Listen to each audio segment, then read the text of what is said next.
Hey everybody, what's up and welcome back to today's video guys. And today guys, I'm going to go and be showing you how to change the domain name of your WordPress website.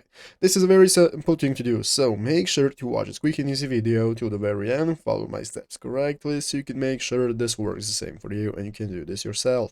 But yeah guys, let's get straight into it.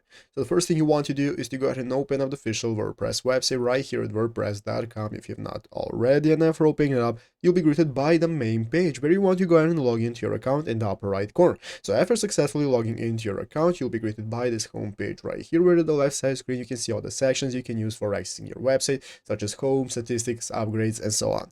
So let's go and take a look at how we can get started with changing the domain of our website. It's very simple, and all we have to do is go right here into the settings option. So at the left side screen, you want to find the settings option, and when opening up the settings option, it's going to give you this menu of options that you can access, and you want to click on general. So click on general right here. That's going to open up the general settings of your website, and here as you can see your site title, site tagline, and so on. And what we are looking for guys is the site address right here. This is our domain that we can use. So if you do not want to use the default WordPress domain right here, what you can do is use a custom address by clicking the use a custom address option. That's going to enable you to take a look at all the addresses that are available for you and the price they are costing, so you can choose whichever you want selected and get started with using it for your website. And it's easy as that. So I hope this video was helpful. If it was, make sure to leave a like, subscribe to the channel. So thanks for watching, take care, and bye.